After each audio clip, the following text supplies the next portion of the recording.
سلام همه دوستان فوتبالی، خیلی خوش اومدیم به کانال دوستان فوتبالی. توی این ویدیو ما میخوایم در واقع پیش بینی بازی ها رو بگیم و در واقع میخوایم از این به بعد بازی هایی که قراره مثلا فردا برگزار بشه فقط هم بازی های اروپایی منظورمه، یعنی بازی های داخلی رو نمیگیم، فقط هم بازی های اروپایی.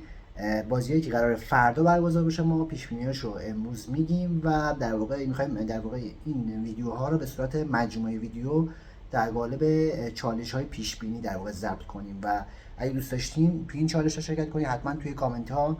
پیش بینی خودتون رو بگین. بازیایی که امروز قرار برگزار بشه 3 بازی داریم ما امروز که وایادولید با خیرونا هست، رئال سوسییداد هست با سلتا ویگو و سویا هست با لاس پالماس. 3 بازی هست در واقع از هفته 35 لالیگا که بازی‌های حساسی هستن، چون دیگه هفته آخر هست. چند تا از تیم‌ها برای بقا می‌جنگن، برای اینکه بمونن توی در واقع لالیگا، و چند تا از تیم‌ها هم برای کسب سهمیه در واقع دارن تلاش می‌کنن.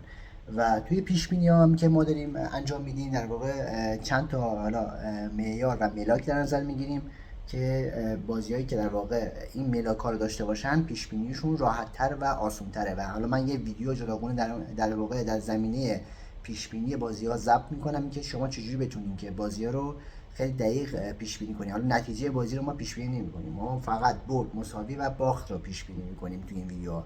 و این ویدیو میشه در واقع اولین قسمت از مجموعه ویدیوهای چالش‌های پیش بینی. بازیایی که امروز هست، اولین بازی که به قرار برگزار بشه بین وایادولید و خیرونا هست. این بازی‌ها امروز قرار برگزار بشه و اگه من برسم ویدیو رو امروز منتشر کنم، در واقع ما توی چالش‌های پیش بینی بازیایی که قرار فردا برگزار بشن رو مثلا امروز ضبط می‌کنیم و حالا امروز استثناً بازیایی که امروز قرار برگزار بشن من میگم که وایادولید خیرونا اولین بازی هست که قرار برگزار بشه و وایادولید خیرونا در واقع وایادولید که سقوطش قطعی شده و هیچ انگیزه‌ای نداره برای در واقع بردن یا برای این بازی هیچ در واقع این بازی براش اهمیتی نداره، عملا دارن برای سلامتی دارن ورزش میکنن و ولی خیرونا براش خیلی اهمیت داره این بازی و اگه این بازی رو نبره یا مثلا مساوی کنه یا ببازه خطر در واقع سقوط تهدیدش میکنه. هنوز 3 هفته مونده و هنوز 9 امتیاز هستش و تیمایی که پشت سر خیرونا هستن آلاوز هست و حتی خود لاس پالماس هم اگه بازیشو ببره میتونه به خیرونا برسه و در واقع هنوز 3 هفته مونده. برای همین من پیش بینی اینه که این بازی رو خیرونا انگیزه خیلی بیشتری داره و این بازی رو خیرونا احتمال زیاد میبره. یعنی پیش بینی من برد خیرونا هست، با اینکه خیرونا خارج از خانه هم بازی میکنه، خب این مقدار کار سخت میکنه براش، ولی نتیجه‌ای که من میتونم برای این بازی در نظر داشته باشم برد مساوی در واقع خیرونا هست. برد مساویش درصد موفقیتش فوق العاده بالاه، ولی خب برد خیرونا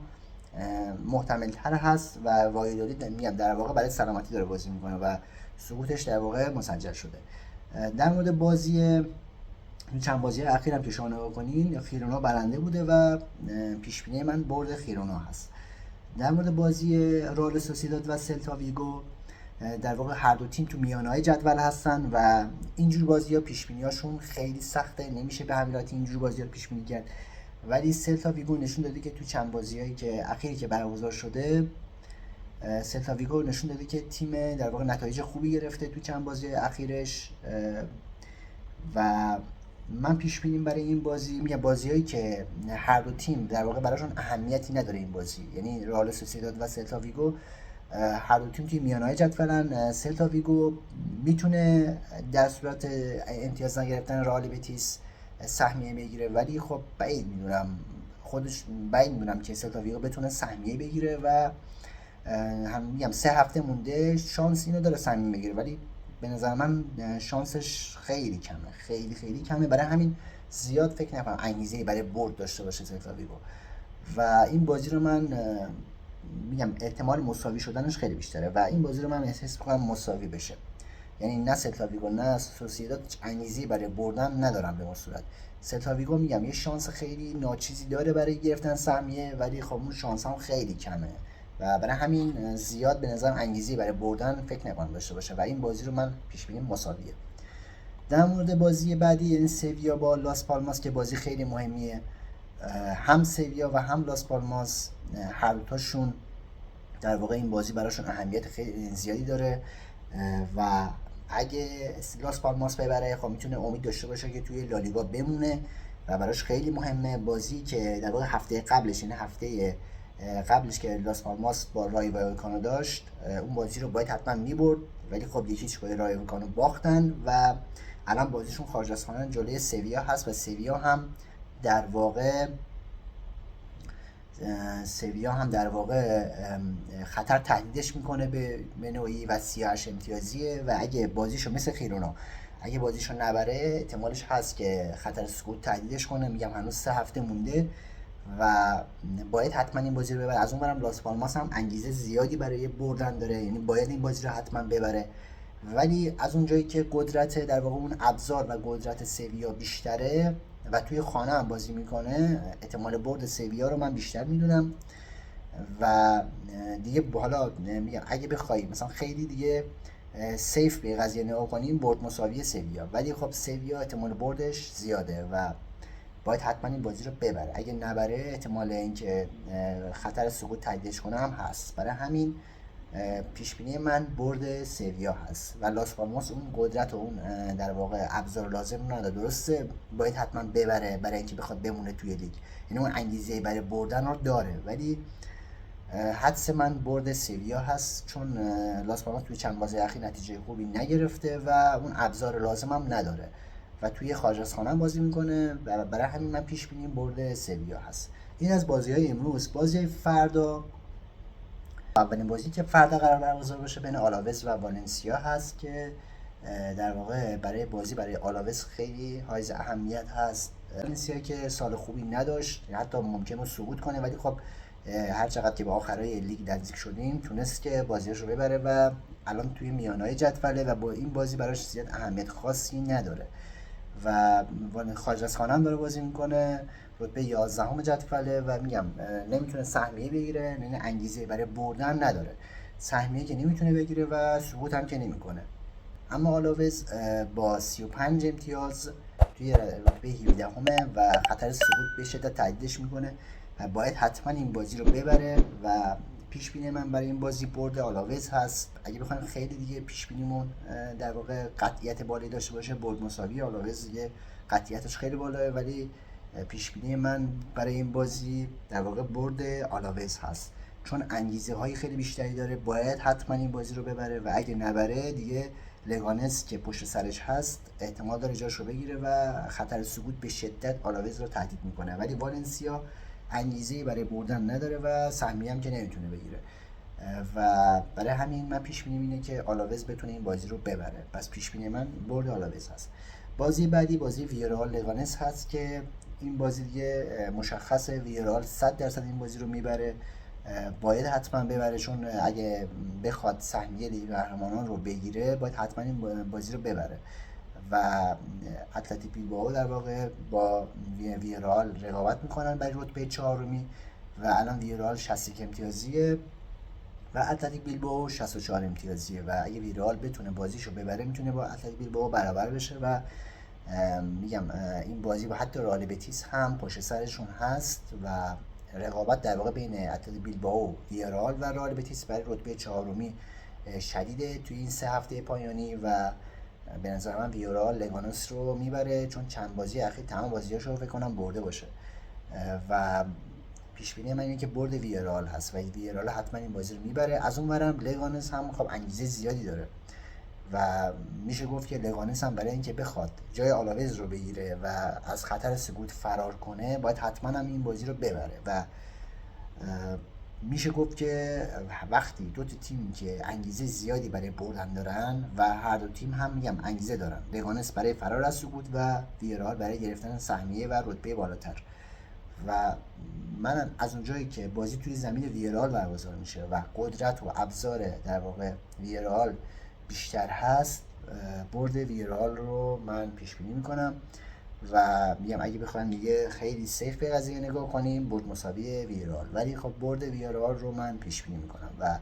به نظر من ویارال این بازی رو میبره. لگانس هم حالا احتمال سقوطش زیاده و اگه این بازی رو ببازه دیگه احتمال سقوطش خیلی زیاد میشه، ولی پیش بینی من برد ویاراله. بازی بعدی که داریم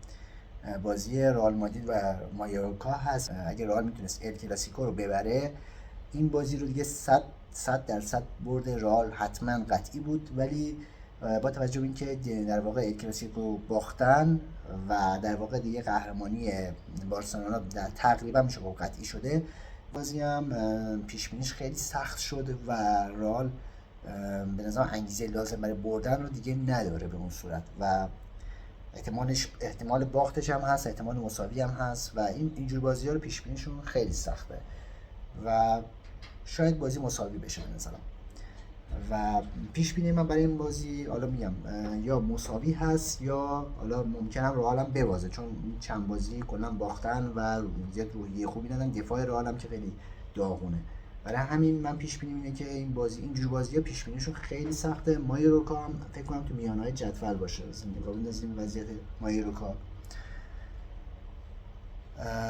مایورکا رتبه نهم در واقع میانهای جدول، شانسی هم برای سهمیه نداره و میگم بازیایی که دو تا تیم هیچ انگیزه‌ای برای بردن ندارن خیلی پیش بینیش سخته. یعنی اینجور بازی‌ها رو واقعا نمیشه پیش بینی کرد و من میگم حالا با توجه به وضعیت عملکرد ضعیف که رئال داشته و شانسی هم دیگه فکر نکنم داشته باشه، چون بارسا بعید میدونم دیگه امتیاز از دست بده و اسپانیول هم 100% میبره.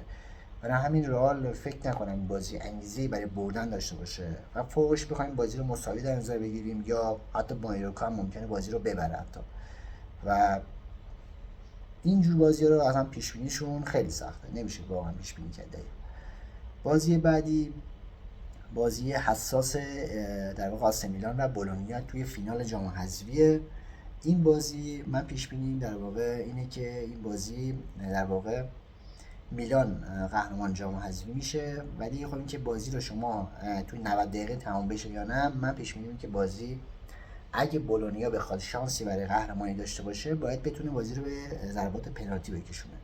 وگرنه توی حالا 90 دقیقه یا وقت اضافه احتمال برد میلان خیلی زیاده. من توی 90 دقیقه و توی حالا وقت اضافه و 90 دقیقه یعنی توی جریان بازی من شانس میلان رو بیشتر میدونم برای برد و پیش بینی اینه برد میلان هست. ولی اگه بازی به پنالتی بکشه دیگه اونجا دیگه واقعا نمیشه گفت 50-50. برای همین من شانس برد میلان، یعنی در واقع کسب جام، در واقع اینکه برنده شدن توی این فینال رو به میلان میدم و حدس میذارم که میلان برنده این بازی باشه، ولی به شرطی که کار به ضربات پنالتی نکشه. و بولونیا فقط من یه شانس میتونم بهش بدم، اونم اینه که اگه کار به ضربات پنالتی بکشه شانس داره. در غیر این صورت تو 90 دقیقه من برد میلان رو پیش بینی میکنم.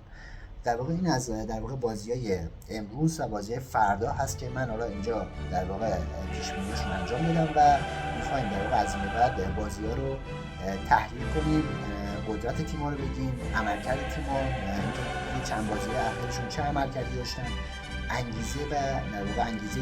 تیم برای بردن رو بگیم و اینکه در واقع اهمیت اون بازی که در واقع برگزار میشه خیلی مهمه و میخوام در واقع این ویدیوها رو در قالب مجموعه ویدیوهای چالش‌های پیش بینی ثبت کنیم و این ویدیو در واقع اولی رسید و شما اگه دوست داشتین میتونید در واقع نظراتتون رو توی کامنت‌ها بگید و در واقع پیش بینیاتون رو از این بازی‌ها بگید. و من یه ویدیویی که تلگرام ضبط می‌کنم در مورد اینکه چه معیارها و چه در واقع معیارهایی رو ما برای پیش بینی بازی‌ها در نظر می‌گیریم و اونایی که حالا عشق پیش بینی دارن در واقع معیارها در نظر داشته باشن که بتونن پیش بینی‌های خیلی درست و دقیق داشته باشن. و این در واقع پیش بینی ما از بازی امروز و بازی فردا هست و ما بازی حساس بازی مهم رو در واقع پیش بینی‌شون رو می‌دیم. بازی‌ای که فردا قرار برگزار بشه رو با پیش بینی‌شون امروز و ویدیو رو هم همین امروز مثلا آقا منتشر کنیم. ممنونم که تا اینجا ویدیو رو دیدید. اگه مایل بودید حتما کانال سابسکرایب کنید و به خانواده دوستان فوتبالی بپیوندید و توی در واقع کانال ما دور هم هستیم و بازی‌ها رو می‌بینیم، در واقع پلیسانی با هم داریم و در واقع پیش‌بینی بازی‌ها رو انجام میدیم و در واقع اون هیجان فوتبال رو با هم قرار تجربه کنیم. تا یه ویدیو فوتبالی دیگه شما رو به خدا بسپارم.